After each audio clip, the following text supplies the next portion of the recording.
Bom dia a todos, bom dia a todas, presentes aqui no nosso auditório do IEL.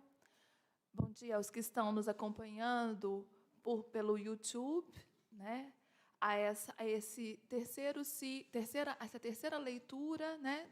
Essa terceira conferência do ciclo de conferências sobre vingança, retribuição e reconciliação da Antiguidade aos dias atuais. Como vocês sabem, essa leitura, assim como as próximas 5 que teremos, faz parte do programa Cesar Lattes, do Cientista Residente. Mais especificamente, é um programa que tem a sua origem, que é promovido pelo Instituto de Estudos Avançados da Unicamp. Nós temos aqui o professor Cristiano Lira, que é o coordenador do Instituto de Estudos Avançados da Unicamp. Eu sou a coordenadora adjunta. Temos aqui hoje também a presença do professor Pedro Paulo Funari, né, o professor de História Antiga e Arqueologia do IFIS, né, o Instituto de Filosofia e Ciências Humanas, que fica aqui cruzando a nossa rua, né? Muito obrigada, então, ao professor Funari, que vai também moderar essa sessão. Obrigada aos alunos que aqui estão presentes, do professor Funari, mas também aos demais participantes. Hoje nós temos também a presença do professor Mário Martins, que é o presidente do Conselho Científico do Instituto de Estudos Avançados, professor emérito da Unicamp, da área de matemática. Temos também o professor Nuno, que é diretor da Faculdade de Direito da USP, campus Ribeirão Preto. Enfim, várias outras... temos várias áreas envolvidas, né, nessa terceira, interessadas nesse ciclo, e hoje a leitura que o professor David Konstan, da Universidade de Nova York, vai nos proporcionar. Professor que é da Universidade de Nova York, mas que atuou muitos anos na Universidade de Brown, e em vários países do mundo. Eu estava mencionando, a gente estava contando 99 um dia desses, né, mas devemos ter esquecido de algum. Essa leitura de hoje, como vocês sabem, que já foi transmitida pelo link do YouTube do IEL, e que vai ser projetada também, tem como tema o perdão, né? A história do perdão é um tema sobre o qual o professor Konstan já escreveu um livro, né? Before Forgiveness, mas agora ele vai associar esse tema à questão da vingança, da justiça, da reconciliação. Queria dizer que, só falar um pouquinho de como vai acontecer essa leitura, essa conferência, conforme planejada pelo professor David Konstan. Primeiro, ele vai apresentar a sua conferência em si. Depois, nós vamos ter um filme de mais ou menos meia hora, que é sobre questões bastante atuais, relevantes, no país africano, pertinentes ao tema. Depois, nós temos uma pergunta a ser colocada pelo professor József Krupp, que está online. Registro também József Krupp é o professor da Universidade de Budapeste.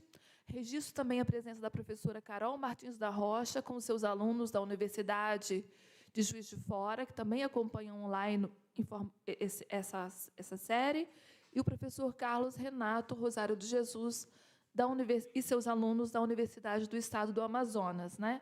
Então, uma das coisas que essa transmissão online nos permite é democratizar, né, o acesso a temas sobre a antiguidade, sobre temas tão específicos e tão sutis, às vezes, né? Democratizar para além da Unicamp, né, que promove esse ciclo, alcançando também outras universidades, outras instituições e demais interessados. Então, agradeço a presença de todos, já falei muito, vou deixar agora vocês ouvirem o professor David Konstan. Obrigada. Thank you very much. Once again, my apologies for speaking in English. The text is going to be available here. Those of you who are, I'm welcoming some new visitors in the class. If you want one, there is available online a copy of the lecture and all the lecture class. They are distributed to anyone who registers a few days before my talk. So everything is available.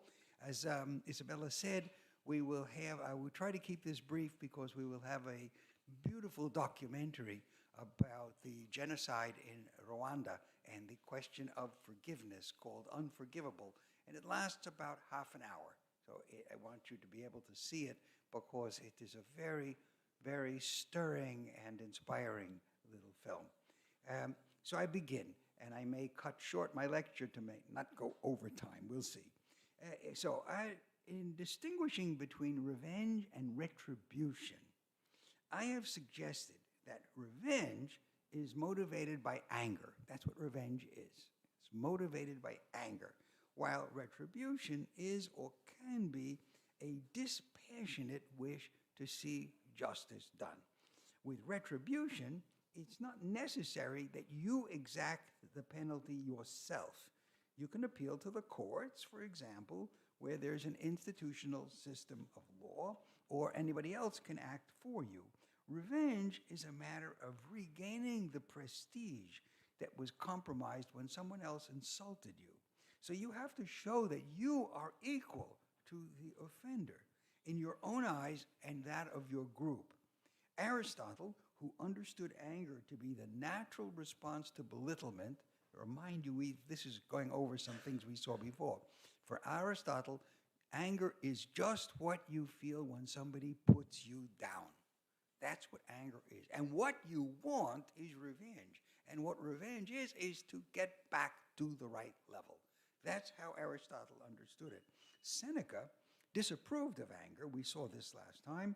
And so I said that he was an exponent of retribution rather than revenge. Now, of course, these abstract definitions that I'm offering don't do justice to the messiness of ordinary life. We saw last time, and I'll just skip briefly over this because some of you weren't here last time, that if we look at the epic poems by Homer, where Achilles is angry, Odysseus is angry, I suggested in a rough way that Achilles was an example of revenge and Odysseus an example of retribution, but they're mixed motives. But let me just emphasize that revenge, as I've said before, requires a readjustment of social status. You want to humble the other person who has put you down. If you, let's say you do it by payment, I'm going to pay you for the harm that I did you. That can look like a bribe. That can look like I'm just buying my way out of a problem. And that's the kind of thing that distinguishes revenge from retribution, as I was arguing. Now, let me take, I'm going to skip the rest on Achilles and Odysseus because, just again, in the sake of time, but those of you who are going to have a copy of the paper can look up that. So I'm skipping to page 3 for those who are following along. And I asked the following. Well, okay, one takes revenge and one retribution, but what about forgiveness? Why doesn't Achilles forgive Agamemnon, or does he? Why doesn't Odysseus forgive the young men who were occupying his house? They seem to have, both of them seem to fall short in this regard. They're unable to accept an apology and be reconciled with their enemy, and instead they persist in their resentment and they exact extreme penalties.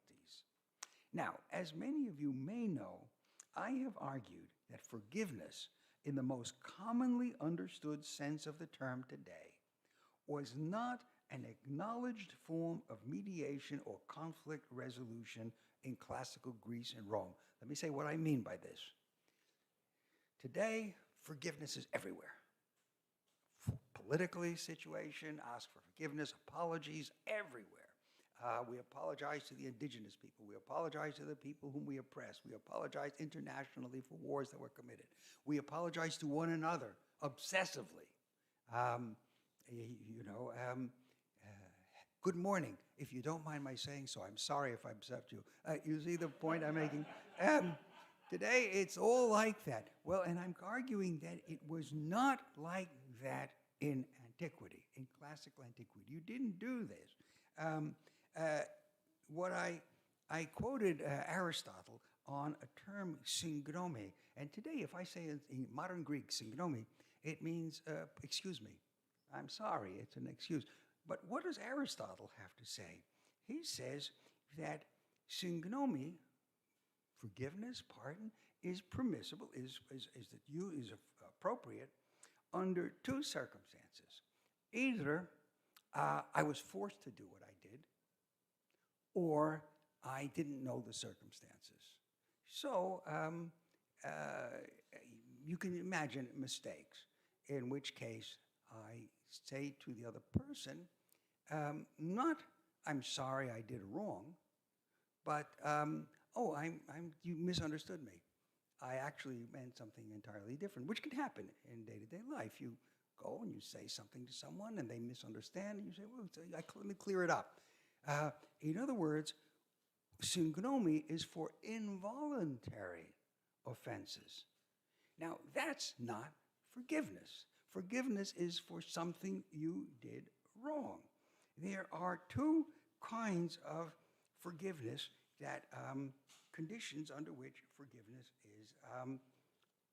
is normal. One is you did something wrong to me. It would be very strange if I came up to you and said, you have not done me any harm at all, and I forgive you. It's strange. There are uses of forgiveness which could be that. For example, a debt. I forgive the debt. But normally, we don't say that. And also, it's assumed that you have apologized and recognized that you've done something wrong. So if you say to me, well, yes, I did harm you, and I'm going to do it again and again and again, I'm not going to forgive you, because that's not appropriate. And what I'm arguing is this is not the way the ancient Greeks dealt with things. In order to deal with things that way, what you have to feel is that the person who has harmed you has changed somehow, has undergone recognized their deficiency. I'm not, very often you hear this, I'm not the person I was. It's almost I have undergone a conversion. I see that I am different. If you read all the literature on forgiveness, it says this again and again and again. And I argue that this is not surprising because the original form of this forgiveness comes in the Hebrew Bible, where you have the Jewish people, or the Israelites, have a covenant with God. They have an agreement with God. They are God's chosen people. And the problem in the entire Hebrew Bible is that they keep forgetting. They keep doing the wrong thing, and God punishes them. And then they have to apologize, and they have to show we are different, we didn't mean it, we are no longer sinners. There is a word for forgiveness in Hebrew, of which only God is the subject. Only God can forgive. I then argued that there became a new sense in which, I put it here, forgiveness came down to earth. We now are able to forgive one another. And that involves various kinds of problems in itself. So I'm going to look at those in just a minute, but let's begin, and this is on page 5, with one of the most eloquent defenses of forgiveness as a mode of conflict resolution, the remarkable book, No Future Without Forgiveness, by Bishop Desmond Tutu, who died just a year or two ago, reflecting the landmark work of the South African Truth and Reconciliation Commission, the TRC, in which Bishop Tutu played a most active role. And this is a model, as you all know, for many such commissions here in South America, which we will look at not today, but later on in lectures we will compare them. Here's what Bishop Tutu says. We pray that all those people who have been injured in either body or spirit may receive healing through the work of this commission, and that it may be seen to be a body which seeks to redress, compensate the wounds inflicted in so harsh a manner on so many of our people. We pray, too, to those who may be found to have committed these crimes. I am praying for the person who has done the crimes against their fellow human beings. That's very important because they are fellow human beings. We are all human. And that they may come to repentance and confess their guilt to Almighty God, and that they too might be the recipients of that's God's divine mercy and forgiveness. You see the religious context of this. This is a bishop, of course, a Christian bishop, and he regards God rightly as the ultimate source of forgiveness. But notice that this requires repentance and confession. Forgiveness is not automatic, and it does not depend on the victim alone. Simply to forgive, without regard to the conscience of the offender, amounts to, many people have said this, condoning the offense.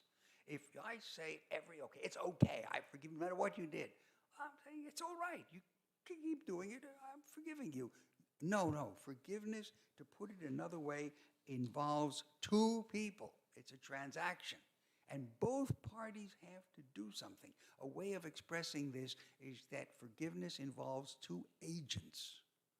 An agent is someone who has a responsibility for doing something, and that is crucial in forgiveness. Now, if forgiveness requires a transformation of the character in the offender, it makes equally great demands on the victim. Here's what Bishop Tutu says.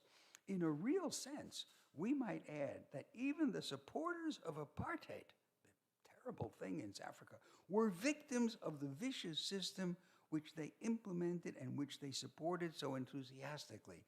All of you can be thinking of local situations in which this is very relevant material. The humanity of the perpetrator of apartheid's atrocities was caught up and bound up in that of his victim, whether he liked it or not. In the process of dehumanizing another, in inflicting untold harm and suffering, inexorably the perpetrator was being dehumanized as well. So we recognize that, and if we do not want to say that they are insects, these other people, and we can crush them, do we have to be careful about speaking of the oppressors this way too?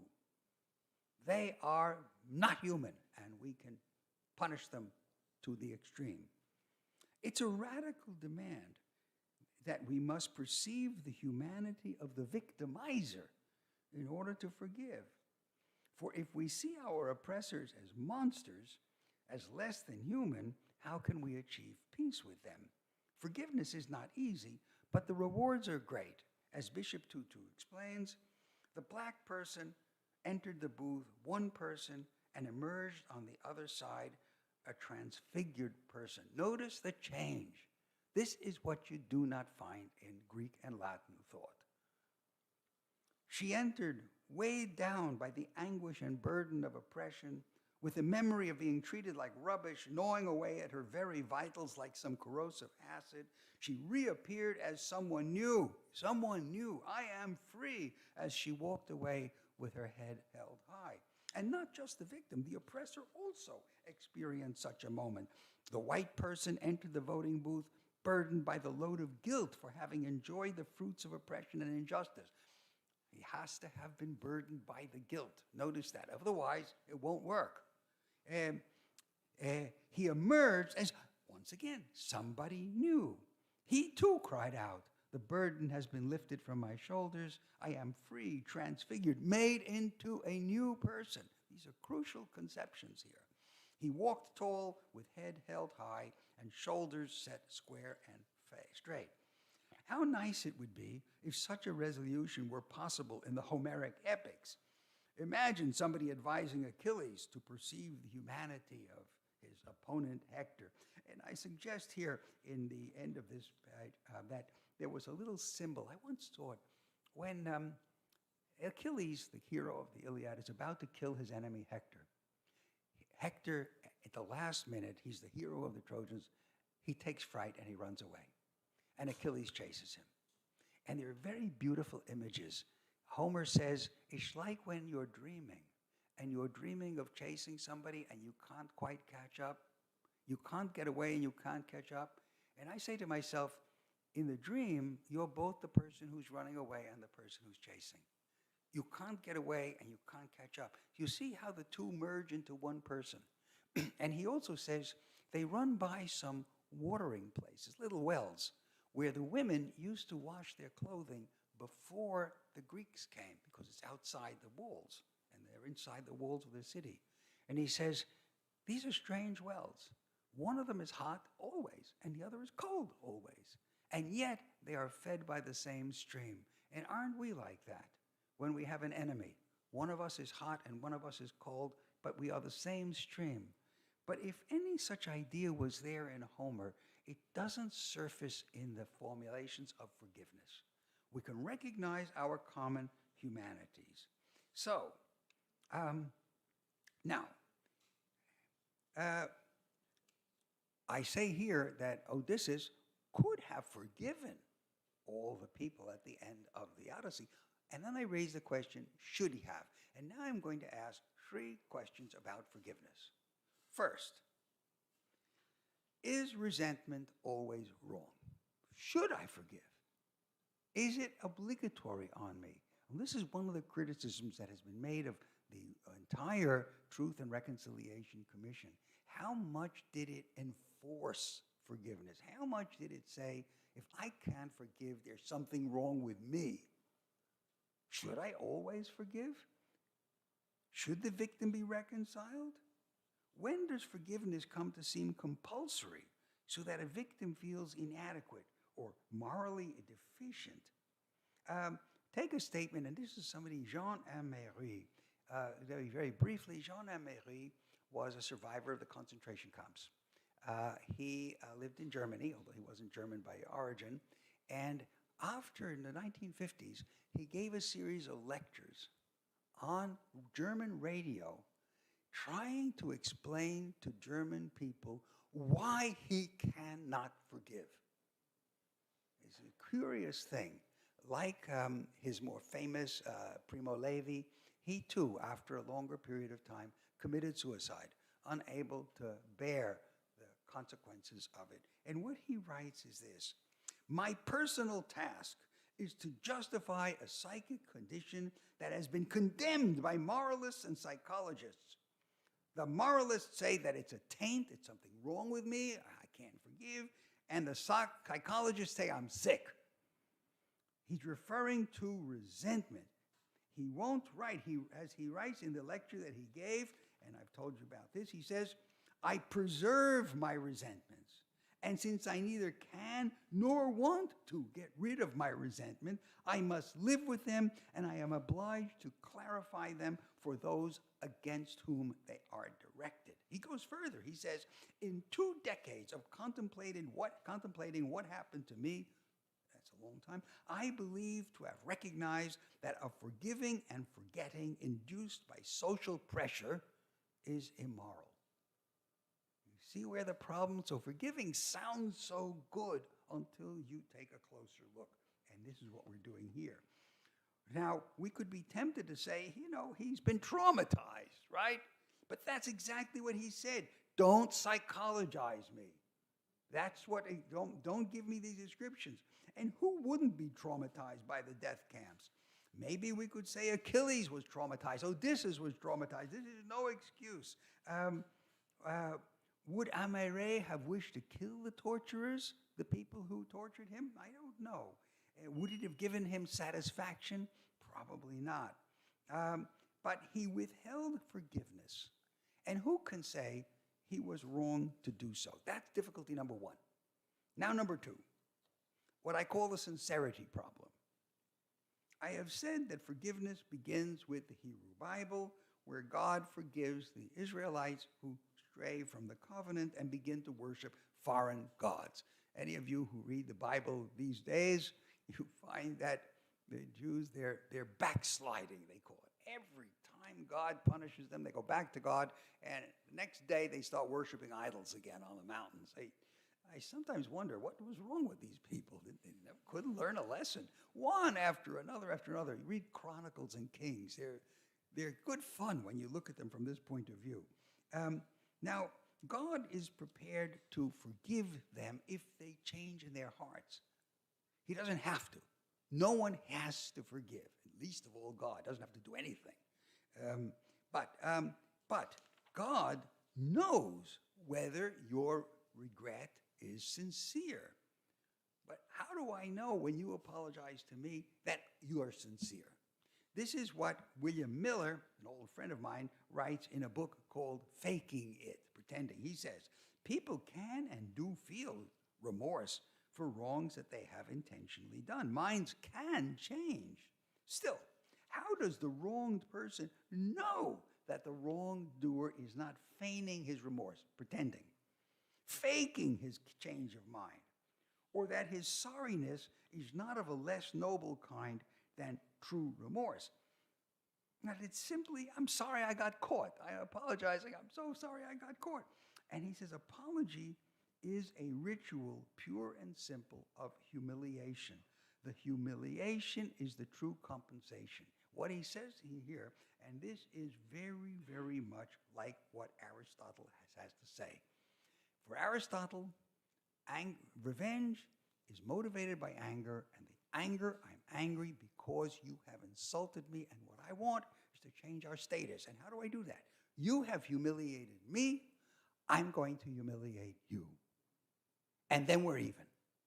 That's the whole function of it. Okay, I don't have to hurt you, I have to humiliate you. Now, apology. You come to me and apologize. In forgiveness, I have to know you're sincere. But what if the very fact that you come to me and humbly say, gee, I'm so sorry, I don't care if you're sincere, showing everybody in this room how you bow down to me and apologize, that's showing your humiliation. That's what it's all about.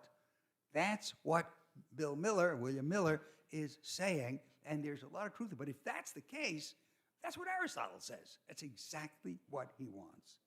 And this leads to the third problem of forgiveness. And this is the power that it gives to the person who is going to forgive. Suppose you come to me and you apologize, and you are sincere. And I say, not enough. And you say, what else can I do? And I say, still not enough. And it'll never be enough. Now, I could be like Jean Améry and say, my resentment is too great. Or I could be a bit of a sadist. I just want you to I want to keep hurting you. I have now turned the tables on you, and there's no limit. I am happy to be, so we have to be careful about this. And Jacques Derrida, who is I'm checking the time, I'm doing very, very well. I want you all to know. Don't be bored. Jacques Derrida, you probably know the name Jacques Derrida. He is the founder of the school of thought called deconstruction. Probably sounds much better in Portuguese, deconstrução, right? Is that how you say it? Close. Okay, I love every Portuguese word that ends in "ão." I love. I tell you that right away. It's so much more forceful than English. It has a style to it. I would love to learn better, to really learn Portuguese well. I'm hoping to do so. In any case, he shows the problem. He says, does the victim depend on the culprit's contrition? He's got another, and confession as a precondition. Let's say I am hurt by you, you hurt me, and now I'm waiting for you to confess.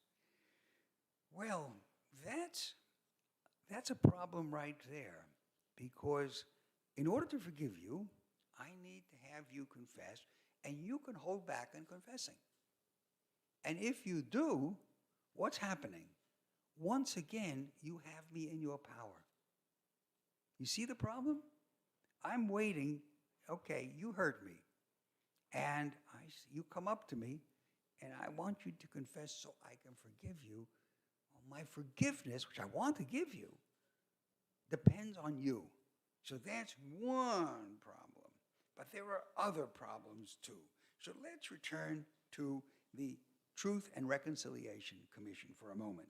And what I found here was an essay by a woman named Louise Detroit on an African feminist approach to forgiveness. Who could resist this? An African feminist approach to forgiveness.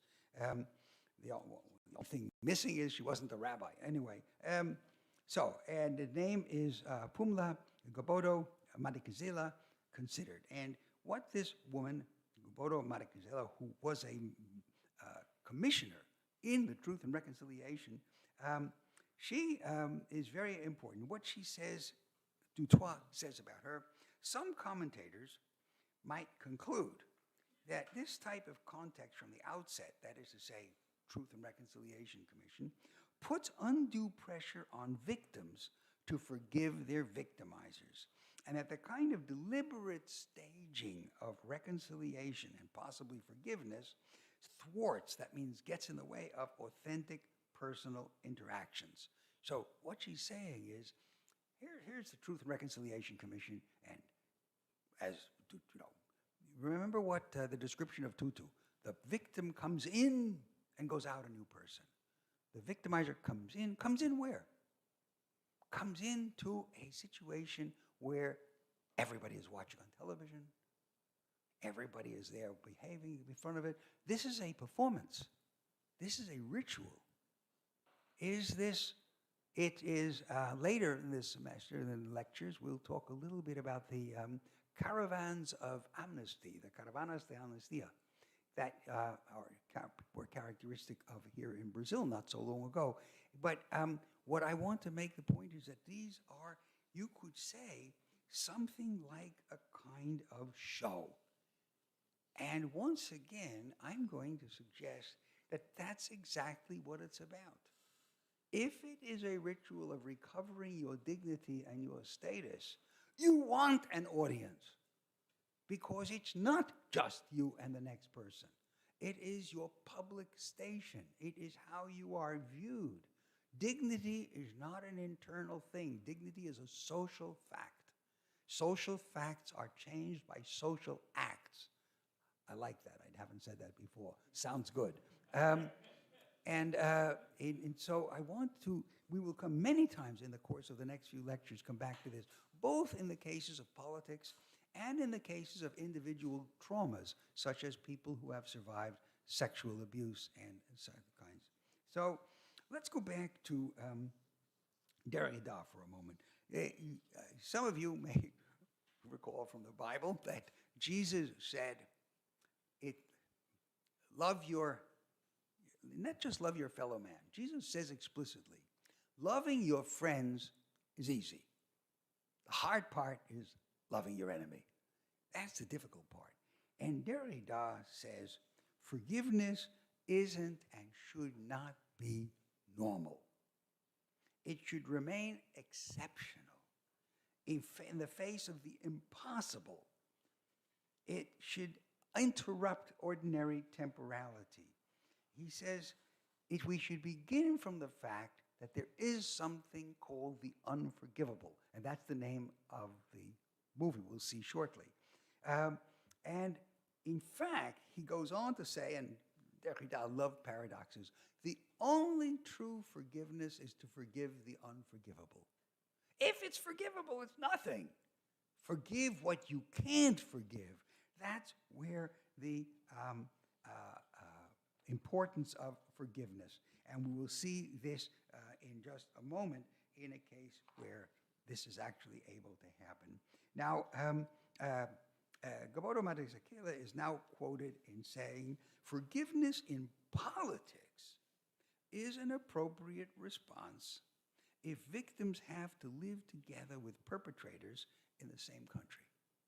Now, this is complicated because forgiveness within a country, we're going to look later on at revenge in war versus revenge in civil war, which are very different kinds of structures. But right now, this is the South African case, and she insists that, notice she calls them rituals of forgiveness, have to be staged publicly before an audience that extends beyond the victims and victimizers.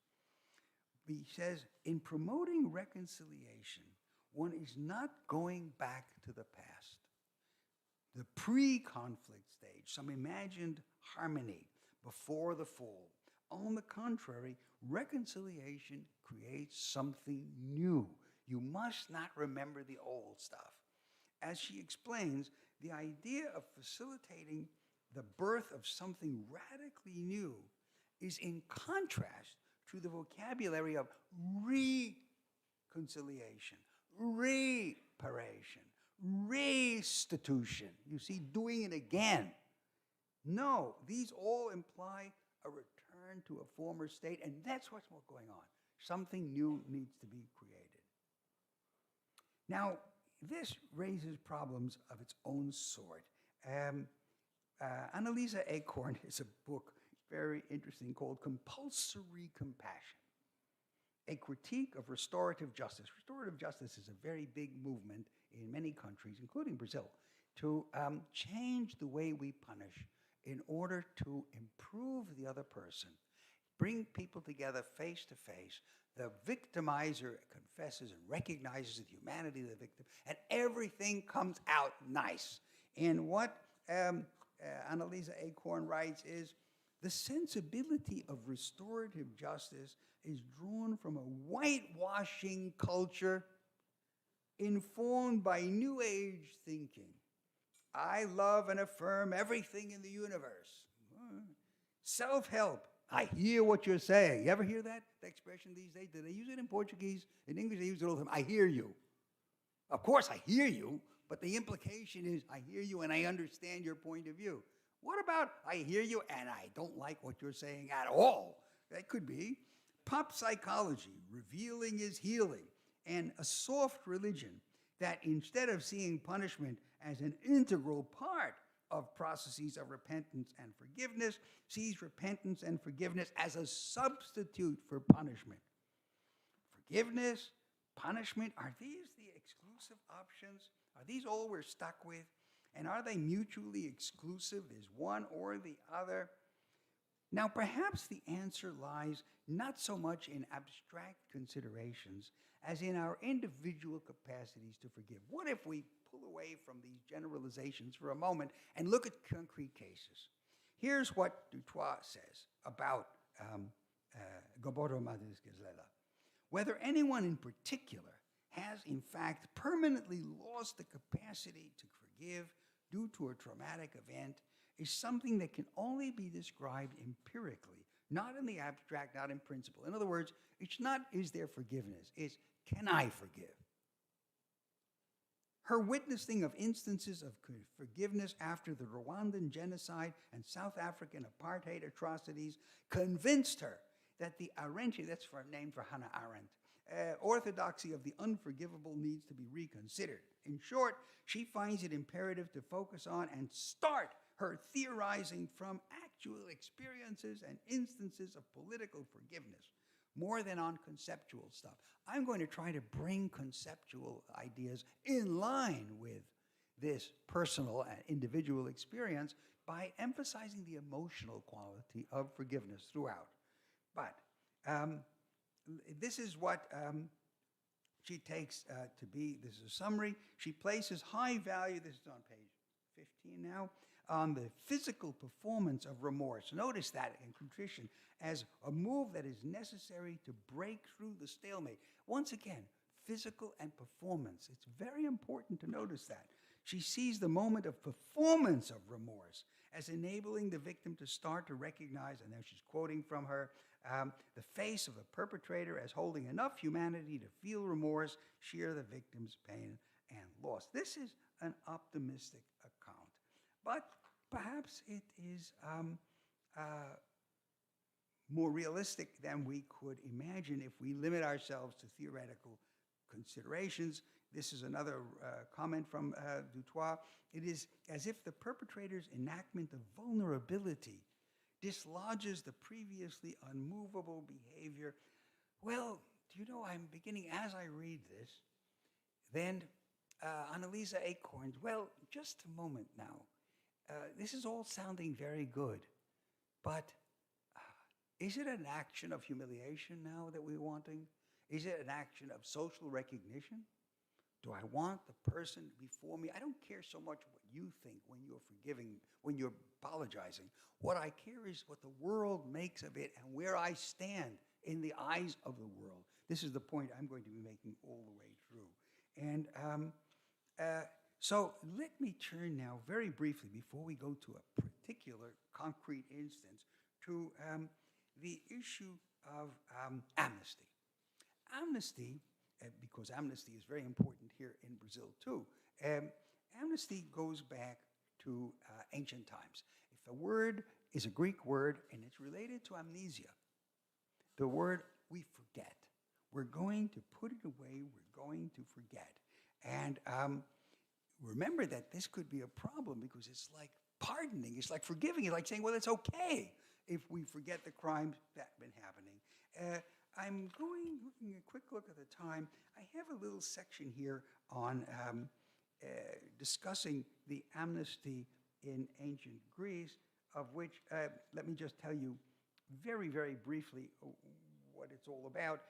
I'll quote a person who's written about it. In 404 BC, this is at the top of page 17, at 404 BC, the Athenian democracy was abolished and replaced by an oligarchy, a very small group, which ruled for 8 months, leading to civil war and the eventual reassertion of democracy the year later. That was a terrible civil war. Xenophon says that they killed almost as many people as they killed in the whole war with Sparta and lost their lives. To reconcile the two warring sides, legal measures were required to ensure that Athens didn't relapse into civil war again. The Treaty of Amnesty successfully banished civil war and ensured that the losing side would not be subject to recrimination at the hands of the victor. And Joyce finds, these are complicated things historically, 20 important points in which, but among the most famous is, no one is to remember, you notice the amnesty, amnesia, no one is to remember past wrongs against anyone except 3 groups. The 30, the 10, and the 11, which if I calculate right, adds up to 51 people. 51 people were responsible. These were the tyrannical forces in a nutshell. But civil war isn't against, it's not the whole population against 51 people. If you have a civil war and a protracted civil war, you have almost equal forces on each side. Otherwise, it's over. So there weren't 51 people were excluded from this amnesty, but otherwise everyone is okay. No claims could be made in the courts against wrongs committed during the usurpation, the oligarchy, and the civil wars. And the purpose of this agreement was not simply to restore democracy, but also restore the rule of law, which the 30 tyrants had abolished. Now, this isn't the place to go into the whole history of the Athenian amnesty. It is very complicated, but there is a problem here when we say everybody except the 10, the 30, and the 11. The 11 were the jailers, the 10 were the people who were enforcers, and the 30 were the 30 tyrants themselves, of whom, by the way, one of them was an uncle of Plato. Every time you read Plato, remember that one of his uncles was one of the tyrants, one of the worst. And here's the problem. Reconciliation sounds like an agreement between 2 equal parties who may have inflicted harm on one another, as happens in war, but where both sides can claim some moral standing. But in the context of modern amnesties, like that of classical Athens, in fact, is generally very different from this balanced opposition. One party, while in power, has denied the rights of the other and caused extra-legal damage on a massive scale, Can one simply forget or even more complexly refuse to remember such actions apart from those of the most conspicuous offenders? So I take 10 people as an example. Can I forget the rest? Is it really possible to have a law that says you mustn't remember? Perhaps the amnesty then is morally indefensible and there's something more like a confession of guilt is needed. But then we're back in the territory of forgiveness and all the difficulties. The great writer, and now I conclude with just these comments here, the great writer before the film and sage, Jorge Luis Borges, some of you, of course, will know Borges' writings, wrote, "I do not speak of vengeance or forgiveness. Forgetting is the only vengeance and the only forgiveness. Yo no hablo de venganza ni de perdón. El olvido es la única venganza y el único perdón." And even more clearly in his poem, Soy, Seo, I am, Borges affirmed, "I, my silent friends, am he who knows there is no other vengeance than forgetting, no other pardon." Those are my translations. Soy, tácitos amigos, el que sabe que no hay otra venganza que el olvido, ni otro perdón. But it is time to consider, as Gobodo Madikizela recommends, an actual experience of political forgiveness. And so I now invite you to watch this extraordinarily moving and beautiful documentary, Unforgivable, about the genocide that took place in Rwanda. I give you in advance, don't be alarmed. There are painful moments, but this is not an exercise in horror or gore in blood. It is brief exploration of forgiveness, produced and filmed by artists whom I had the privilege of meeting, in fact. So we'll go now to the film, and then afterwards there will be commentary from our guest commentator and discussion.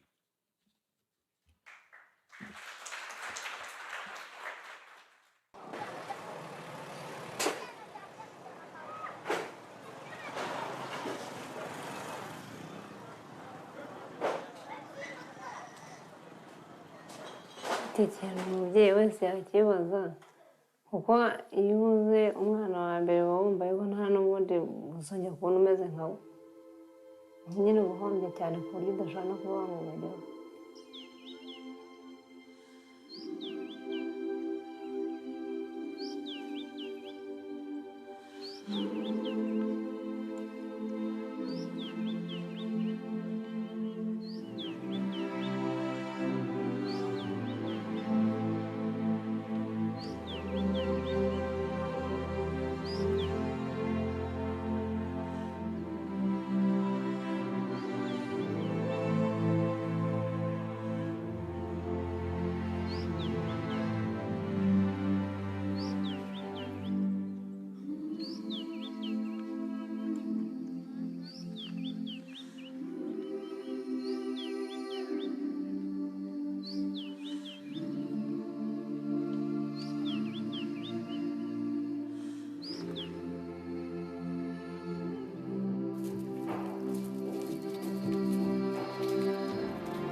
Nitwa Alice, mbere ya jenoside nibwo namenye ko ndi umututsi.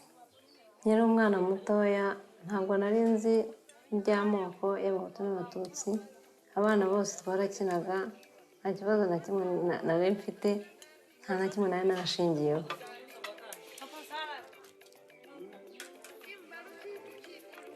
Nguyu uyu ni umutware wanjye kandi twabanye kuva na kera na mbere ya jenoside twari turi kumwe n'uyu munsi yitwa Werabejarire dufitanye abana 5 ariko bose bagiye ku ishuri hasigaye umwana umwe w'ubucumi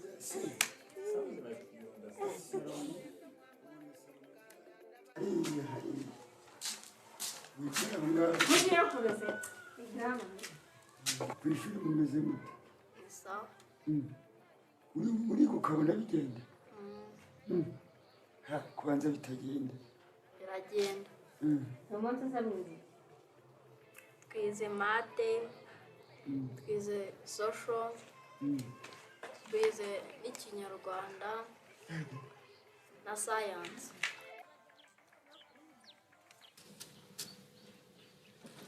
abo ngabo rero niba Imana yampaye ariko mbere ya jenoside muri jenoside nyirizina nari mpafite undi mwana uwo mwana bamwishe yujuje amezi 9 yari umwana w'umukobwa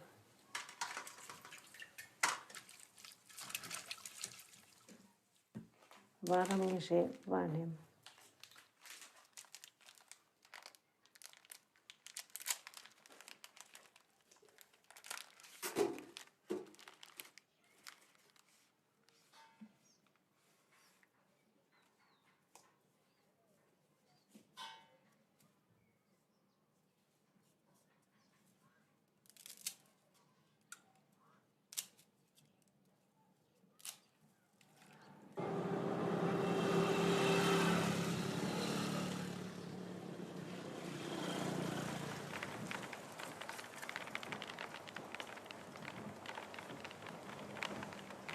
uwo munsi ku itariki 7 nibwo twabonye abasirikare benshi bari kumwe n'interahamwe bari bafite imihoro n'ibindi bikoresho bya gakondo nibwo batangiye kutwica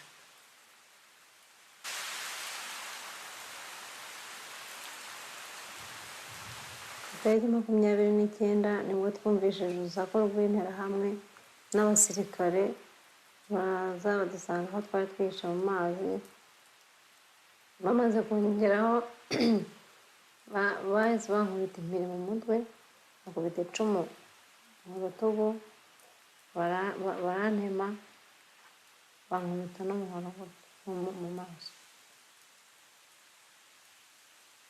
icyo gihe bamaze kongeraho bamaze kuntema akaboko n'umwana wanjye yaryamye hasi bamaze kumutema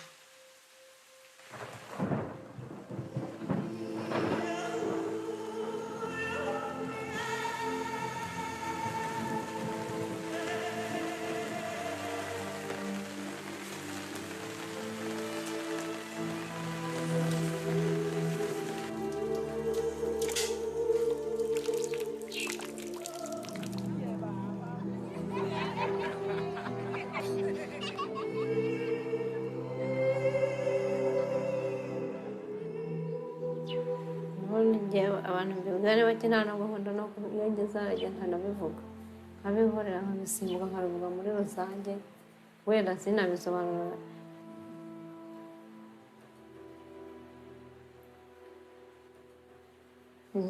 nkiva muri jenoside narangwaga nari n'ibikomere by'agahinda n'ubwoba n'umujinya no kwiheba icyo gihe urareba ugasanga nta kintu umaze ukumva urutwa no kuba warapfuye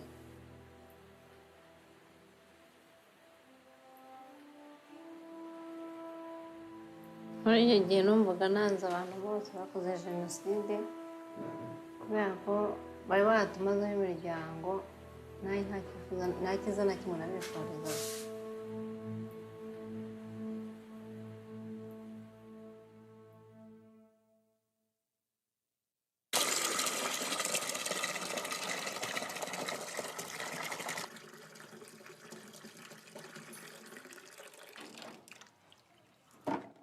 ntabwo nashobora kwiyumvisha ukuntu nshobora kuba nakoresha akaboko kamwe kuko aribyo nakoraga koko bikananira hari ibyo ntereye bikancika bikikubita hasi mbese n'ibindi no kuba nakoza n'isahane byatumaga numva iyo byabaga ncitse bikikubita hasi cyangwa ibindi bintu nkoze bikananira byatumaga nsubiza umutima inyuma navuga ngo byose iyo bitambaho nanjye mba nkora nk'abandi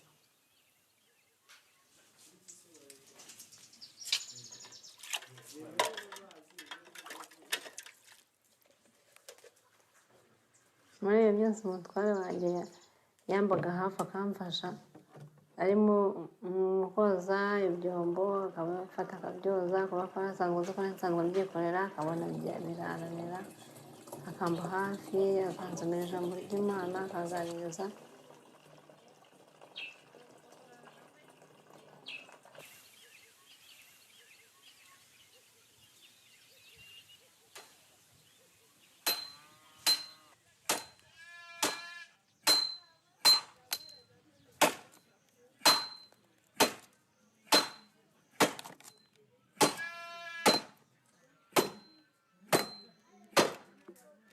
Nitwa Emmanuel Ndayisaba, mfite imyaka 45.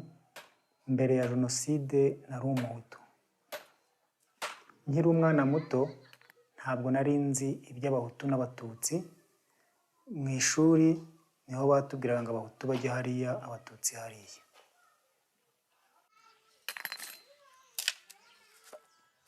Naje kumenya ibikorwa bya Jenoside igihe byatangiriye ku itariki 11 z'ukwezi kwa 4, 1994.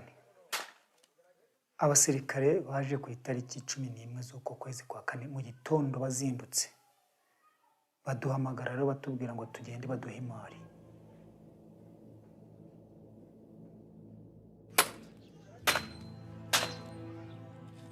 Baraje tumaze kubinjiramo, twaragiye tugera ahantu badukusanyirije batubwira yuko umututsi ari mubi, ubu tugiye guhiga umututsi tukamwica.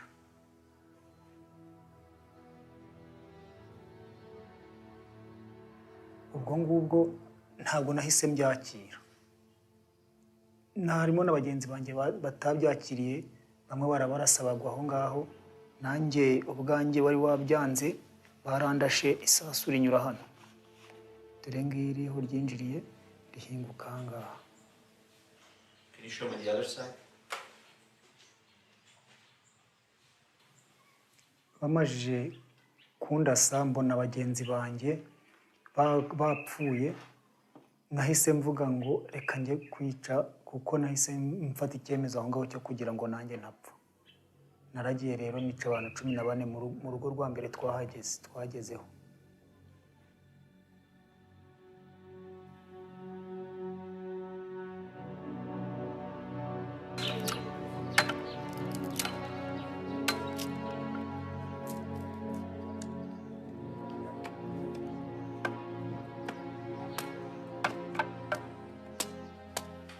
Tumajije kugera ku gifunzo, imodoka zimajije guhagarara, twavuye mu modoka baratubwira ngo nimugende mwice abantu bose bari mu gifunzo. Ariko mbere yo kugira ngo tumanukemo bamanjije koherezamo ibisasu byinshi. Boherejemo ibisasu byinshi, noneho tumanuka tujya mu gifunzo kwica mbese ab'igisasu kitafashe.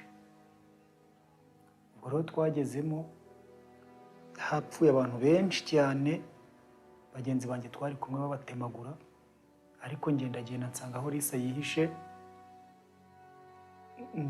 ninjye wamutemye umuhoro wa mbere wa hano.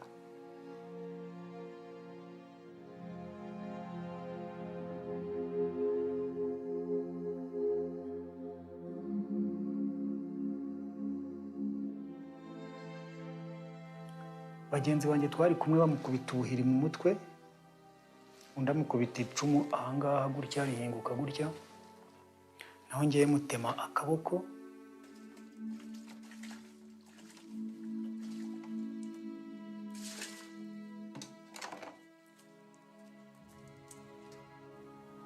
Noneho umwana yari afite mugenzi wanjye yaramufashe ahita amwica.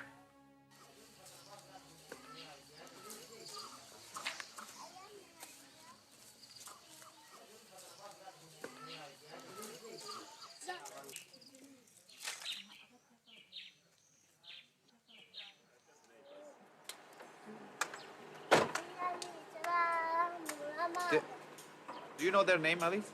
All of them?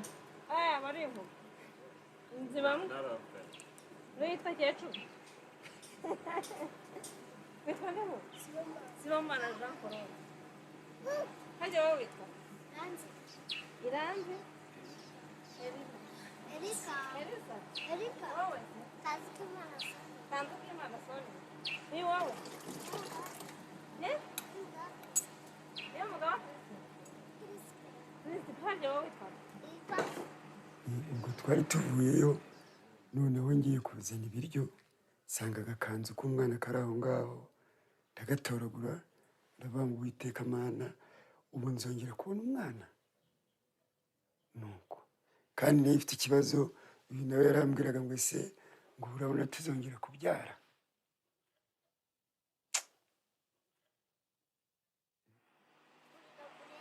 Burino Bureze hajya wowe witwa Munyane Yatinye. Bayi. Nasara sa bayi. Bayi.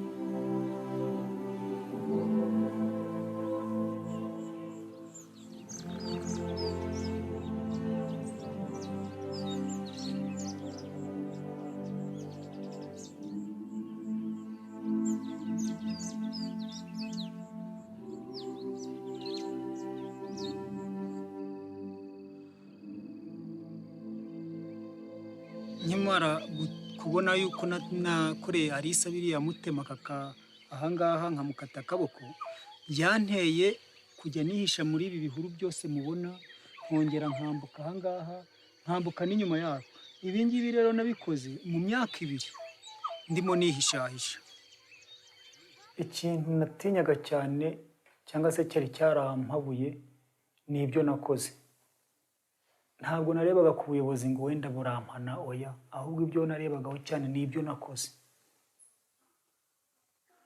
cyageze aho umutima urandemerera cyane noneho bariya bacaga ahangaha nabo bandeba ngiye nkifuza kuba nabavugisha ariko nkabona ntabwo bavuga bakandeba gusa bagahita bakigendera noneho nkareba abantu bose bapfuye uko bangana ari benshi ngatekereza kwiyahura ngatekereza kuba nafata umugozi nkishyira mu ijosi nkanagana ngapfa ariko bikananira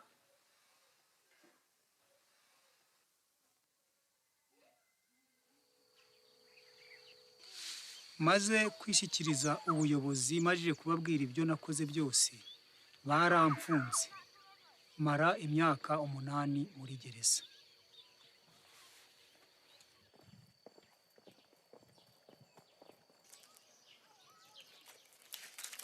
iyi foto iyi ni gereza nari maje gusohoka nuko imbeba zayiriye nayibitse imbeba zirayiye iyi nari nsohotse muri gereza umunsi wa mbere nsohokamo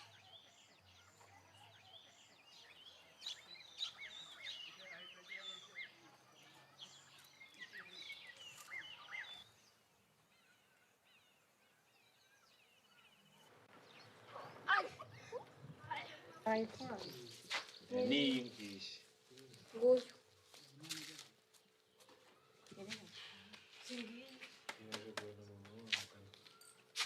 You show me the picture of all your sons. Who has the personality that is more like you? That you see yourself more when you were young? Rebecca. Rebecca. nawe niko ameze umujinya abivugira aho ngaho ibimubabaje abivugira aho ngaho umujinya ugahita ushira bikaba birarangiye nanjye rero iyo ikintu kimbangamiye cyendakara mpita nkubwira cyane gutya ariko bikaba binshizemo kuko iyo ntabivuze bingumamo nkumva bimereye nabi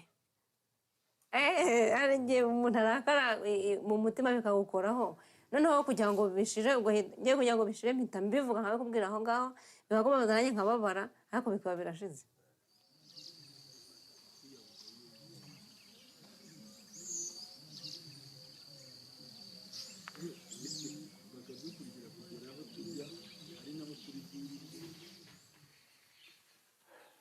Arisa namubonye nifuje nkimara kumukubita amaso nifuje gucukura icyobo ngo nkinjiremo ariko mubonye ntungurwa nuko ndebye mbona wamupanga hano, mbona ka kaboko naciye.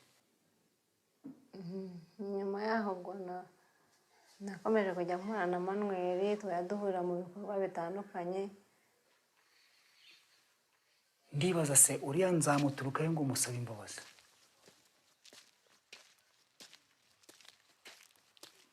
Ubwo nabaga mu rugo numvaga mfite umutima wo gusaba imbabazi, ariko mva mu rugo ngo ngiye gusaba imbabazi Arisa bikananira, nahagera nkagira imitima ibiri. Umwuka ambwira ngo saba imbabazi, undi ukadihagura umbwira ati have. Uwambuzaga rero niwe wagiraga ingufu nk'abandi atashye. Kujya kuvuga ngo mbabarira ni njye wakugize gutyo, ni njye wagutemye, iyo mvugo yanteraga ubwoba.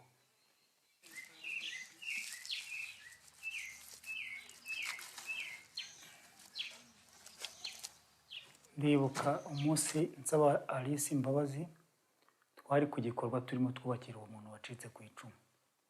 Mpita mfukama hasi, manika amaboko, ariko ibyo navuze aho ngaho nta bandi babimbwe ngo navuze ngo mbabarira ngo ni njye wakugize gutyo.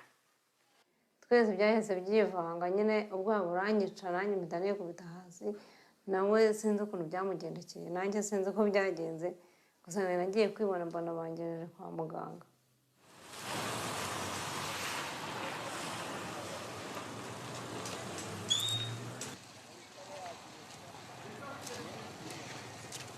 Tugiye nyine maze kuva kwa muganga, maze kunsaba imbabazi, nageze mu rugo nkibona mfite ubwoba, mfite n'agahinda, kuko ni ukuvuga ngo naranyibukije ibintu byinshi kandi nasaga nkaho ntangiye gushaka kujya mbyiyibagiza. Kuko kubyibagirwa ntibyakundaga, ahubwo byari kubyiyibagiza. Noneho rero mbisubiramo, numva noneho bibaye bibisi, bibaye bishyashya, nongera nsa nkaho mbirwara icyumweru. Nyuma yabwo ntangira gushaka kugira ngo mbashe gusubira ku murongo nongere niyubake.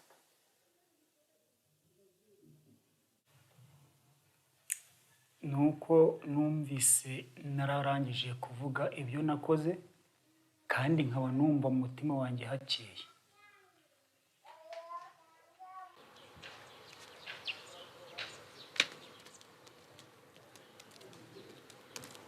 Nasubiye mu buzima bwanjye bwa mbere ya jenoside, nkiri mu bifite n'amaboko n'ibyo byose, nsanga ubuzima bwanjye bwa mbere ya jenoside nubwo icyo gihe nari ndimo bwarahindutse. Udakoze ikintu kibi nanone, kubera ibintu biba biri mu mutima wawe, bishobora kugiraho ingaruka, nko kuba ikigoryi, nko kuba umusazi ukwiruka ku misozi.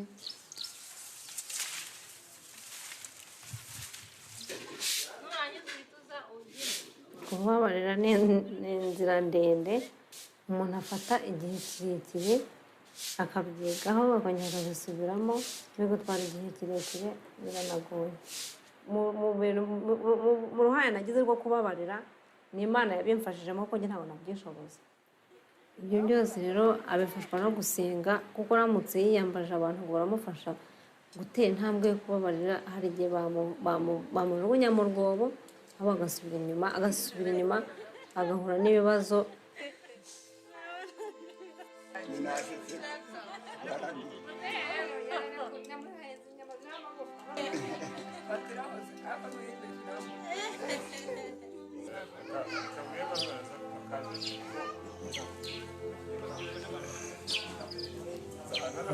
Undi munsi w'igikorwa ugeze, ndaza ngeze ku gikorwa asanga ndimo ndubaka ndi hejuru, arampamagara ngo manuka.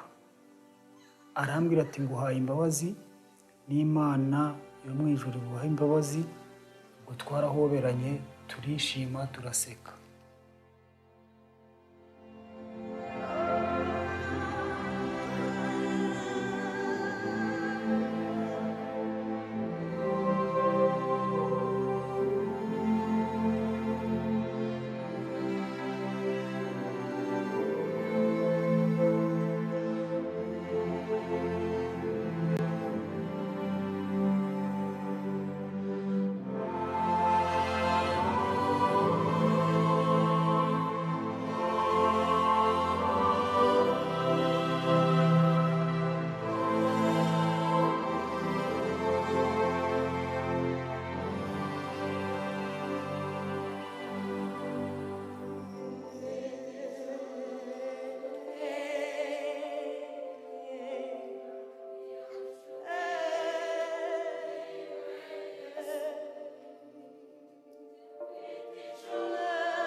aho bigeze ubu ngubu ni perezidante wa asosiyasiyo kuri Buganze, Manuel ni visi perezida unyungirije.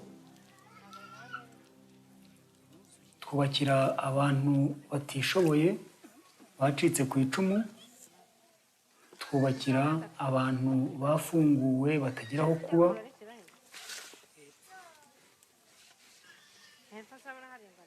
ibyo nk'uko tugiye hariya ku Programa gusura ibikorwa byo kuri Buganze asosiyasiyo, nituvayo turajya kubona none hari ibindi bikorwa twakoze bijyanye n'iby'ubumwe n'ubwiyunge, bijyanye hariya kuri pipinyeri, tugiye kuri pipinyeri, hariyo indabyo, hariyo n'imbuto. bari gufotora kuri telefone. Oya manu, nari nzi ibintu bya saa kumi uri kubivanga na kamera. sawa mumbabarire, none wihane mumbabarire.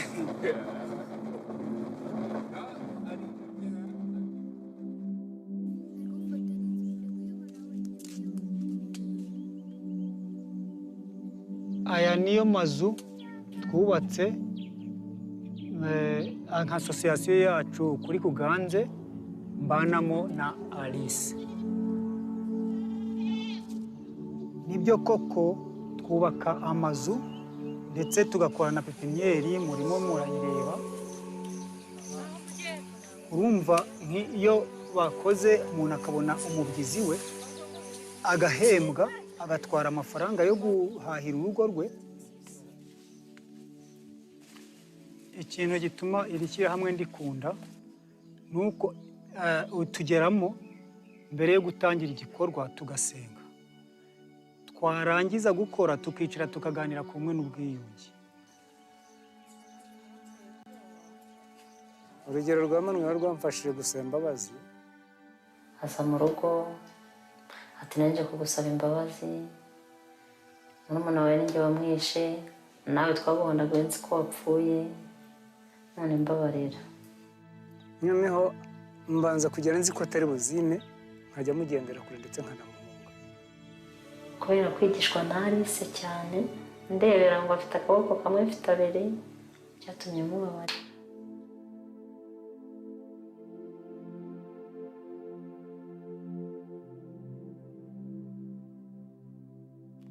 Iyo umuntu adukomerekeje, atubeshyera cyangwa adusuzuguye, wumva ushatse kugira nabi. Aho gukundana no kugira neza, tubona ibibi mu muntu ariko twe tutishyizemo. Nabashije kubabarira kubera ko nasanze nanjye ntari umuntu mwiza.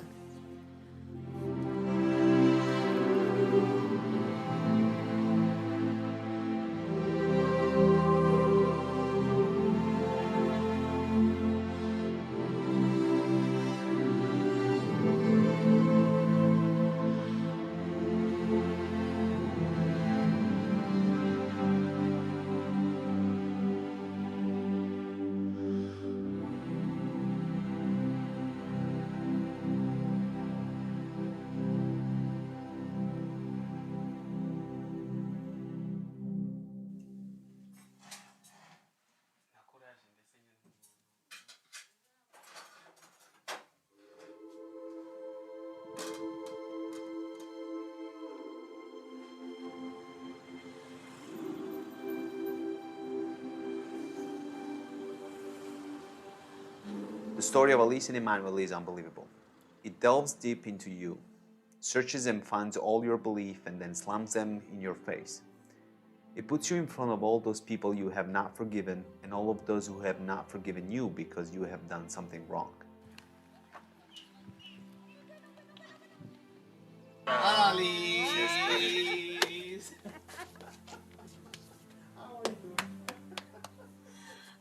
How are you doing? You good?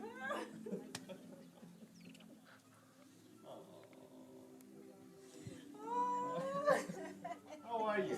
I'm fine. You're fine? What prompted you to make this documentary? The first time I heard their story, I felt the urgency to go to Africa and verify that it was all true. About 10 years ago, I was able to forgive difficult things. I thought I have forgiven so much. But Not uninteresting, the commentary, of course. Well, that's a case study in forgiveness. And now we have another commentator here coming in from Germany, is that right? And, Budapest. From Budapest, excuse me, from Budapest. And Professor, would you care to make some remarks before we continue our conversation? Yeah, it is not easy to talk. Can you hear me? Yes, Joseph, yes. It is not so easy to speak after this film. But I want to say thank you, Professor Konstan, for your wonderful talk. And I don't have a commentary. I have three short questions. The first question is, if forgiveness follows a sincere confession on the part of the wrongdoer, as you have said, then what happens if the wrongdoer is not there? For example, because she or he is dead. Is forgiveness possible if a confession is not possible? Can I ask my second and third questions as well?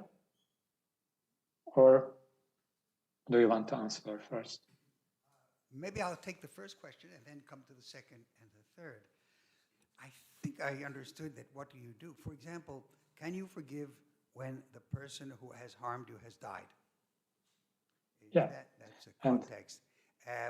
Or is beyond reach, and so confession is impossible. It's a very good question because it raises all kinds of issues. If, as Alice says in the film, to be unable to forgive is to live with bitterness and to destroy one's own life, and if forgiveness depends on this kind of connection with the person who has done wrong, what happens if that person who has done wrong is no longer there? And there are many ways in which that could happen. I think there are methods and means of doing this. We could call it vicarious forgiveness. Someone can relate to you who is close to the person who did the harm, who is one of the people who did the harm. This would be especially true in collective situations. I would imagine that of the many people who were inspired by Alice's story to forgive, in some of those cases, her example could serve even as when one had to imagine the apology on the immediate offender, on the individual who had offended. And in some ways, maybe we could say that Alice's forgiveness transcends interpersonal forgiveness. It is a forgiveness that extends beyond the individual. And it needs to, because these peoples are living together now. And so you're going to find many who are on the other side, who may not have done harm to you personally, but in that field cut down someone else or killed someone else. And we're going to have to work with all of them. And so the ritual between those two serves to enable us to deal with everyone in the environment and enables other people to deal with them as well. So once again, if we look at forgiveness as a social phenomenon and not just an individual phenomenon, it's enacted individually, but its consequences and its meaning are social, then perhaps that's one possible answer to that very good question. The second question is something like the opposite side of this question. What happens if the victims are dead? Who has the right to forgive or the right not to forgive? Well, again, I think forgiveness has to be voluntary. And it cannot be obligatory. It is clearly not obligatory in this case. It's a very special kind of case. Remember, we're looking at one instance. There may have been many people in the same village who were unable to forgive. And one thing we have to be careful about is thinking that they were worse than Alice. That is something, a judgment we have to be careful to withhold. I would point, maybe the next question will deal with this, but to two aspects of, keep an eye on the time, to two aspects of forgiveness in this context. One of them is religion. This is very important to the two of them. It's not an accident that you see a scene in the church. It is not an accident that that Emmanuel says that God knows he has repented in his heart.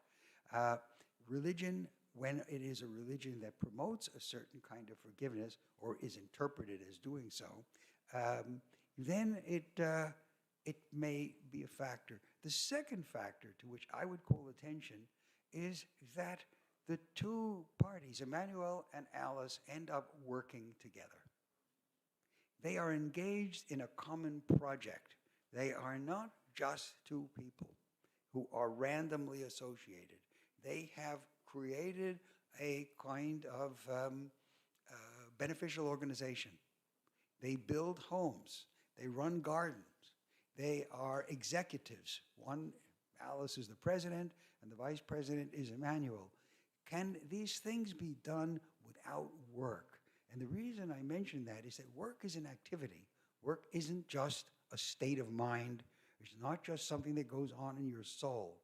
And we often forget when we talk about forgiveness or reconciliation of any kind, not just forgiving reconciliation, but any kind, that we are complete human beings with bodies. It's those bodies as well as those souls that get damaged, and that reconstructing a life means a life in which you do something. And when you work together with someone else, it creates bonds. And those bonds may be necessary to overcome the kind of struggle. If they didn't exist, it's just possible that that relationship couldn't have gone on with the smile. So I call attention to these features always because they are again and again parts of social life. And we, in our highly individualistic age, have a strong tendency to see everything as depending on a single ego. And it doesn't. It depends on a world. And we have these two people have constructed a small universe for themselves, and not just for themselves, which enables them to live differently. And living differently is what one might call reconciliation. Your third question? Yeah, there is the concept of deeds that cannot be forgiven. Crimes against humanity or war crimes, such like in the case of Rwanda. My third question is, where are the limits of forgiveness? Again, an excellent question. And Jean Améry refuses forgiveness. He refuses forgiveness and he refuses reconciliation. There's a book by a very fine Danish scholar about Jean Améry and Bishop Tutu, and it's called Resentment's Virtue. The virtue of resenting. Who ever thought of resentment as a virtue? It's called resentment. The name of the scholar is Thomas Brudholm. He is Danish. He was the head of a group of scholars working on genocides and mass exterminations in general at the University of Copenhagen. And he was fascinated by the combination of Bishop Tutu and Jean Améry, the one for whom forgiveness is everything and the other for whom forgiveness one cannot, one will not, and refuses to accept the idea that this inability is some kind of defect. And so that answers your question. Are there crimes that you can't? Now, one of the answers is there may be, but there may be overriding social reasons why you should pretend to forgive, let us say, why you should agree to get along even if you can't. In other words, what do you do if the consequences of not forgiving are going to be increased destruction all around, of not getting over it? So we can say then, well, okay, I can't forgive, I'm going to try to forget. Well, forgetting, am I performing a personal lobotomy? A personal taking out, destroying a part of my brain so that my society can get along? Is it worth it? Should I do it? Do certain kinds of behaviors require, on a smaller scale perhaps, that we create reconciliation by managing to forget? And then we must ask, must all parties be involved? What if some of them refuse to apologize? Should we still? Then we are in this dangerous territory where we are condoning. And all of this raises questions around what I might call the ideology of forgiveness.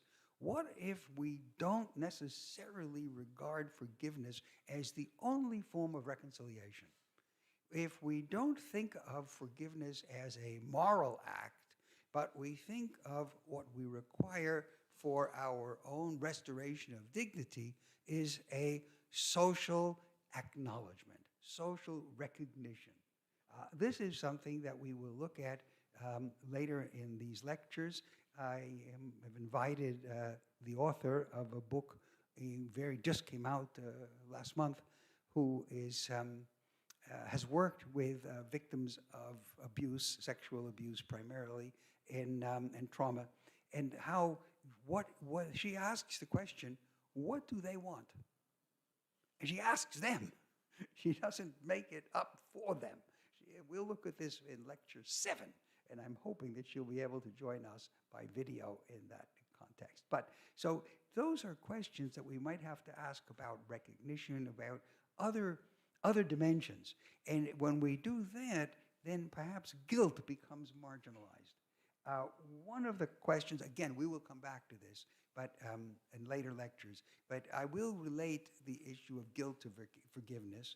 But there is a second emotion similar to guilt, which, however, doesn't have the kind of moral stature that guilt has. Because when we are guilty and we feel guilty and we confess, we feel that we have made a moral statement. And do you know what the emotion that I'm going to name is?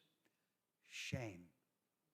Shame is close to guilt. I can be shamed into doing things that guilt will make me do. Is shame? There have been arguments that in primitive cultures, shame exists and guilt not yet. We're going to look into those issues later, but that would be another way of thinking about irreparable situations. So what I think you have beautifully illustrated in all 3 questions is the conceptual limits of forgiveness, the social limits of forgiveness as a mode of reconciliation. But when I say that, I must also recognize that we don't choose the way we feel and the way we are. We are brought up into those feelings and dimensions. So if I can point to the fact that ancient Greeks reconciled differently, that doesn't mean we can.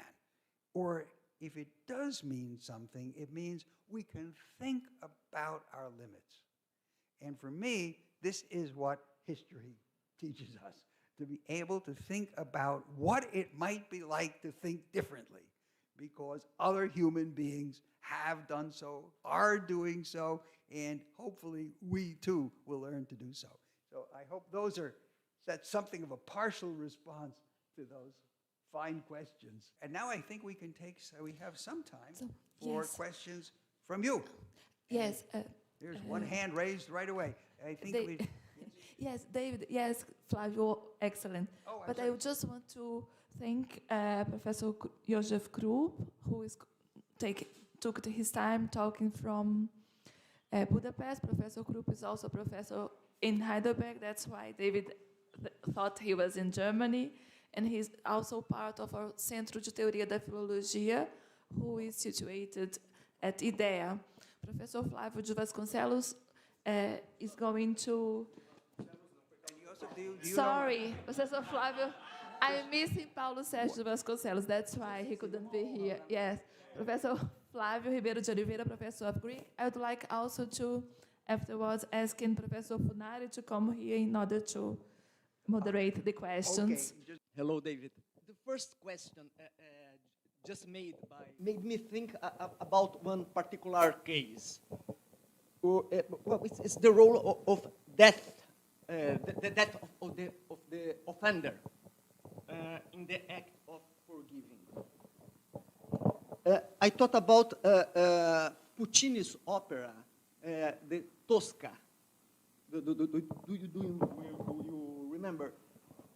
Tosca kills Scarpia. Scarpia was really a bad man, a very bad man. She kills him when he's trying to rape her. And, he didn't apologize at all. He didn't say, I'm sorry, I've done wrong, forgive me. But when he dies, in the moment he's dead, she says,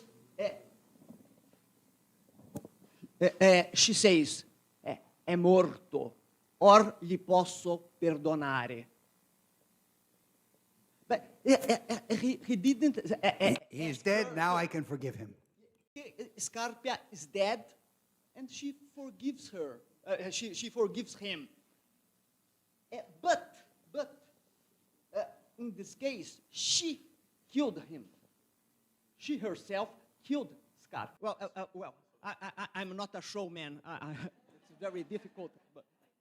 But if she didn't kill him, and if he lived a long, happy life, and died in the end, he died in bed, very happy. Would she forgive him? Flavio, this is an excellent question. And of course, I am tempted to enact a kind of comic routine about it. I mean, after she has taken vengeance, then she forgives. The German Jewish poet, Heinrich Heine, has a little story in which he says he has a dream. It's a little house in the country, simply furnished, a beautiful garden, and some trees outside, and from the trees are hanging 5 of his enemies. That's his dream. And he goes on to say, now I know, forgiveness is all, vengeance is wrong, and I agree. Just let them hang from the tree until they're dead, and then I'll forgive them. And I find something similar here. She has taken direct vengeance. Now, it's there are many factors. Of course, this goes back to a story, a model story in ancient Rome, Lucretia, raped and murdering or having someone else on your behalf murder the rapist.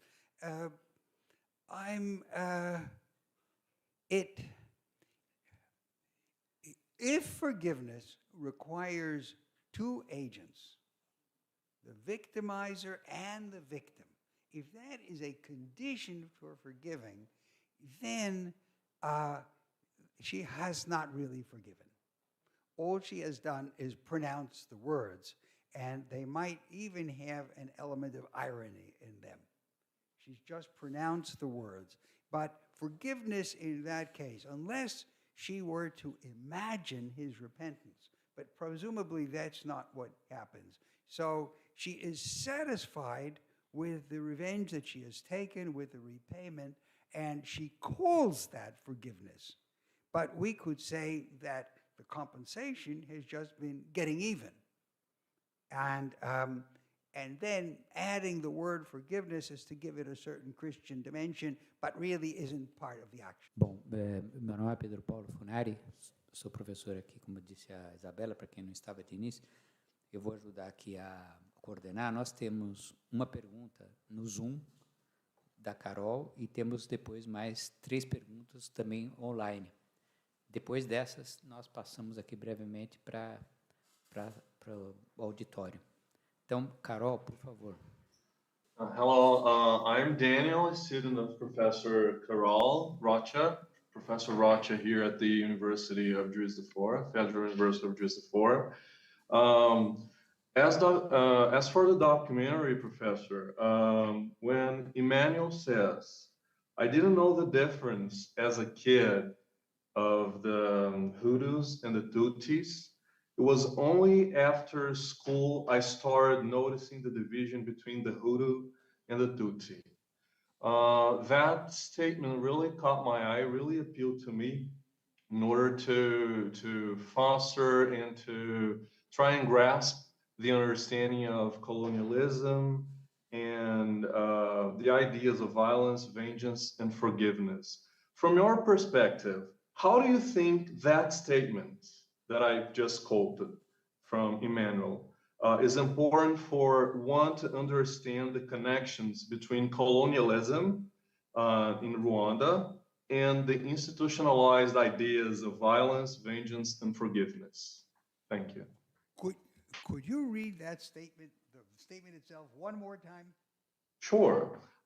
It's a statement I quoted from the documentary by Emmanuel.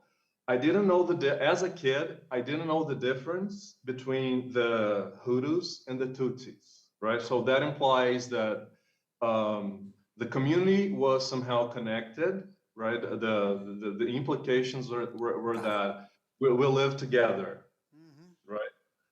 And it was only after school that I started noticing the division between the Hutu and the Tutsi. So this institutionalized idea of the school as an institution being a means of separating, of segregating a certain community, in this case in Rwanda. Does that make sense? It does. It's a very, very good question. It is the question of how we learn to see people as different. And the assumption is that we initially see them all as our fellow human beings. As children, we have a certain innocence. Now, I'm not always sure that is true.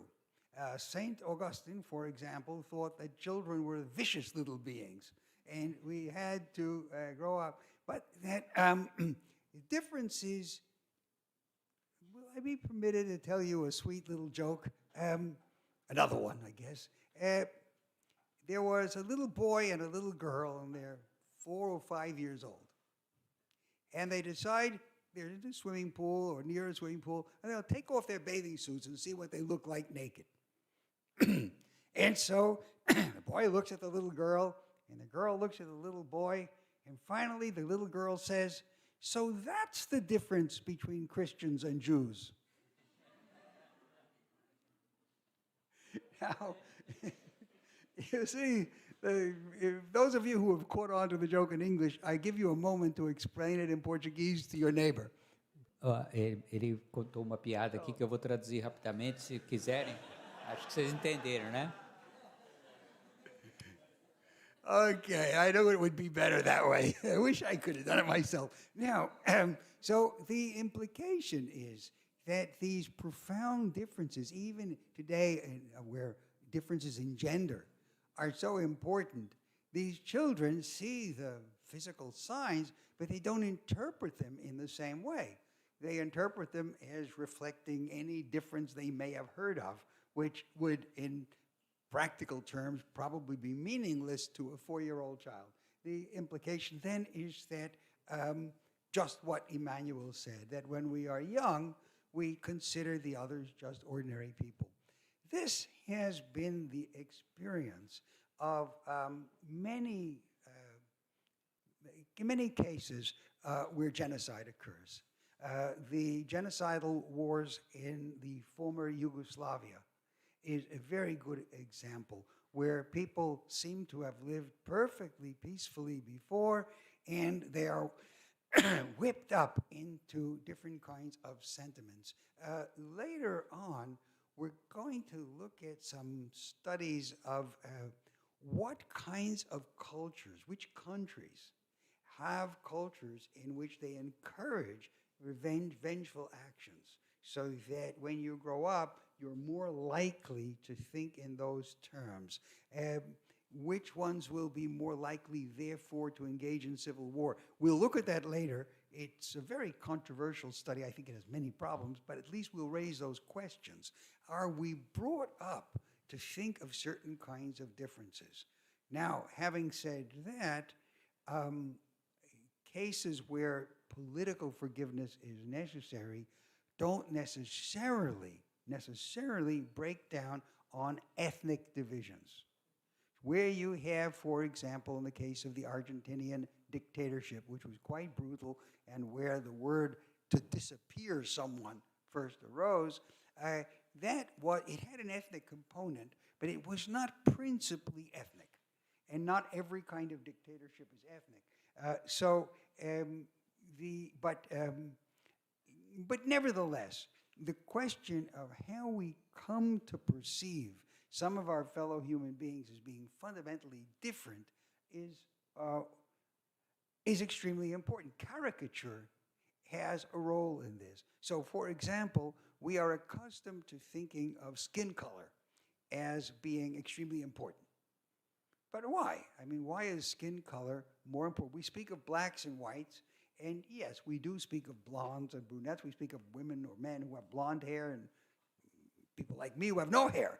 And yet we don't make this a fundamental distinction between how we treat people. It might be done, theoretically, could be done in some cultures, but it's not done in ours. Although we could call certain kinds of hairstyles, but those are deliberate. So why do we pick some things out?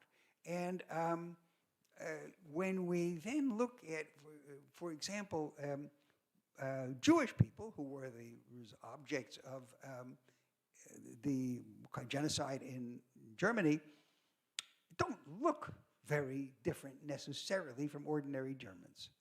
Some may not. So what happens is caricatures will emphasize certain features, and so Jews were represented with large noses. Now, I'm Jewish background. I don't have a large nose particularly. Maybe I do. I don't know. I haven't looked. But so you take a feature and you physicalize it. Why that is so powerful and how we are sensitized to make that different. I don't know how different, Tutsi and Hutu do look fairly different. They are recognizably different in the way their physiognomy looks. But nevertheless, why should that have become such a fundamental thing? One brief answer, one further to that question, is that much of ethnic consciousness, by no means all, but much of ethnic consciousness in Africa among peoples who were of mixed ethnic groups and lived together came about after European occupation, where the Europeans, and the British were very good at this, would pick one group to be on top and the other group on the bottom as a way of dividing the society so that the upper group depended on the outside authority for their power. There is this, you find this not only, you find it in India, you find it in Sri Lanka, the former Ceylon, where one group was privileged. You find it in Lebanon, where one group was privileged and by the outside controlling power. And by the way, you find it in ancient Rome. They were extremely good at delegating authority to a small portion of the local population, which then depended on Roman power.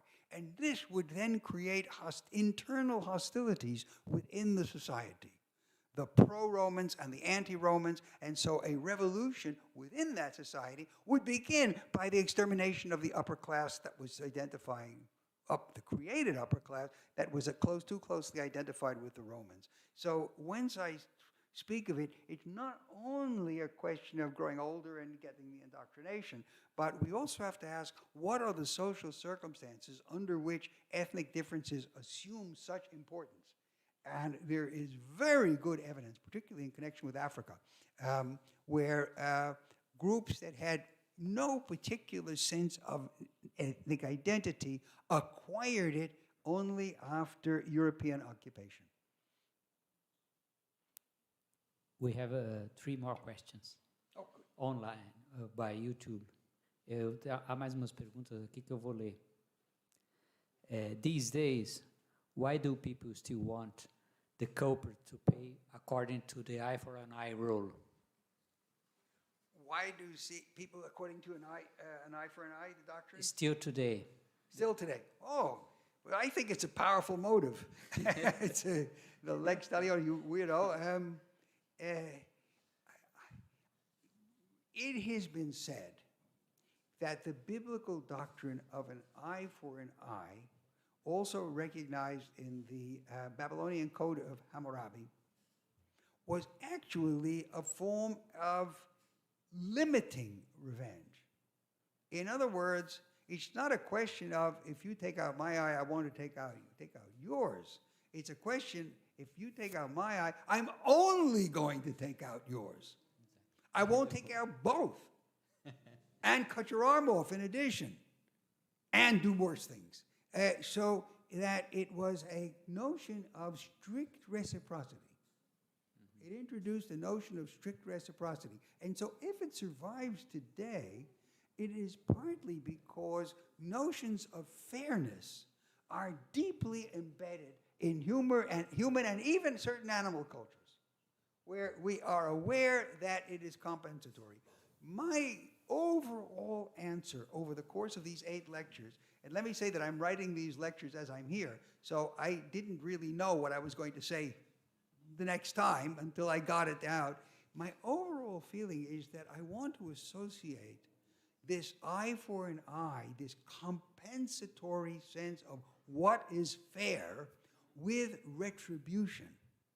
And I want to see revenge as motivated emotionally, and that sometimes retribution can be worse than revenge. Because retribution asks me to take out your eye, whereas that's justice. Justice says, I want your eye out. Revenge says, I want to change our status relationships. And I can achieve that in other ways. I see we're probably getting near the end of the hour, so we better very quickly take another question. Well, there are a couple of more questions. Some are understandably leaving for other classes and growls of hunger. Bom, a professora Isabela está dizendo aqui que, como essas perguntas estão online, o professor pode refletir depois, mas talvez alguém aqui presencialmente queira fazer a pergunta.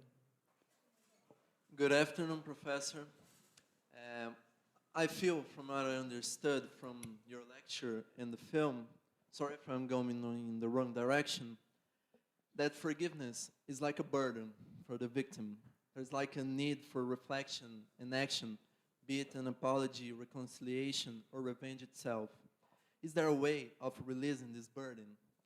I remember that saying, time heals. Does time really heal? And does that apply to collective political forgiveness, such as after wars, dictatorships, and massacres? Well, time sometimes heals. The problem is that many people who have suffered raise the slogan, never forgive. Ni olvido, ni perdón. I will not forgive. In fact, remembering is the first duty of the victim. I have not invented this slogan. You will see it in many places. And one of the things we're going to look at a later lecture is memorials. What do you do? Should we have memorials to victims? You have Holocaust museums. You have Holocaust monuments.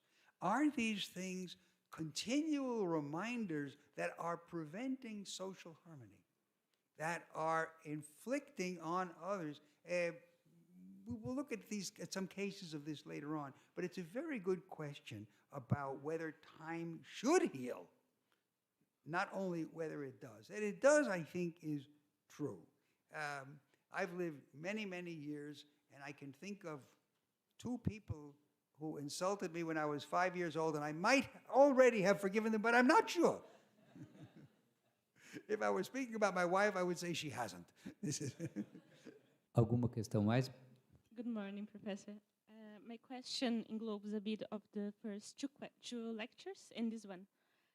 So when I was reading the text for the first lecture, I recall a film by Polish filmmaker Krzysztof Kieslowski that created the Decalogue series. And in the Decalogue 5, Thou Shalt Not Kill, there is a story of... you're not hearing me? You can... Problem is my hearing, not your voice. So in this film, Decalogue 5, there is a lawyer that cannot save his murderer client of the death row. And so the killer is killed. And the film ends with the lawyer in his car, and he's very distressed, and he's saying, I hate you. And I remember this film when you quoted Jonathan Shea, I believe, Achilles in Vietnam in the first lecture.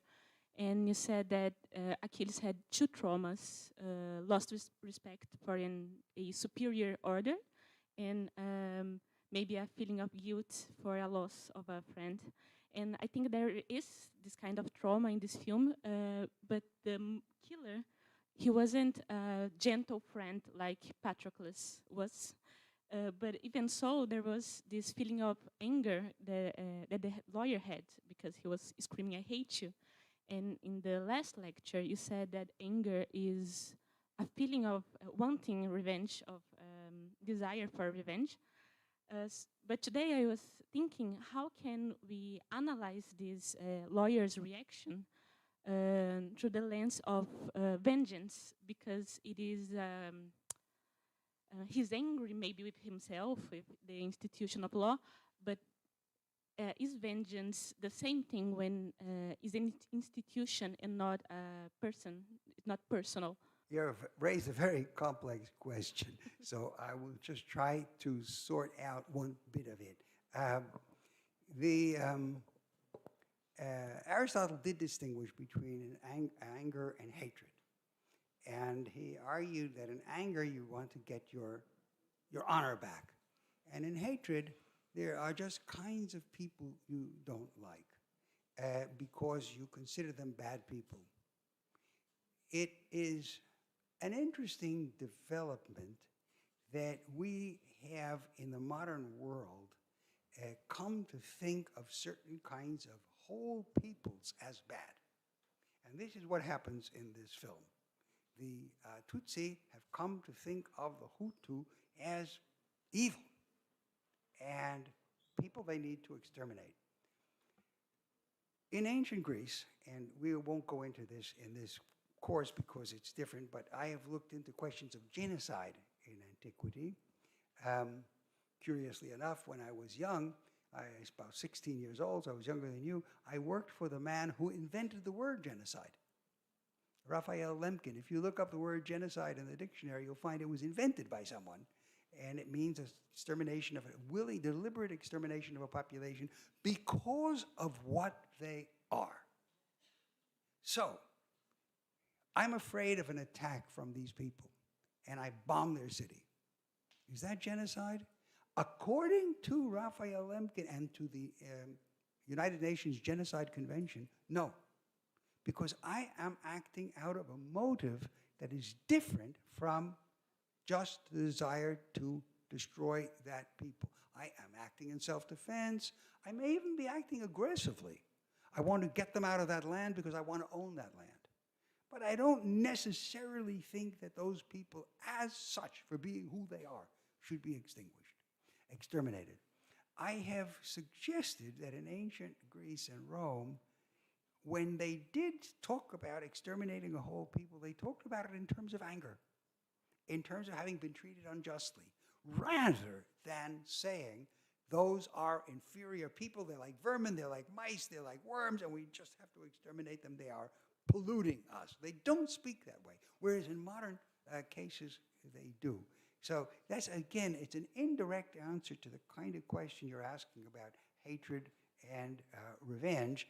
But I wanted to bring it up because it has a certain relevance, and we could continue that further conversation of your questions later on. Thank you very much for your answers. I think we are finishing the morning, so that I would like to thank you very much for your inspiring lecture, as the others, but unfortunately I had to read the others. Today I had the opportunity to be with you, so thanks very much for your talk.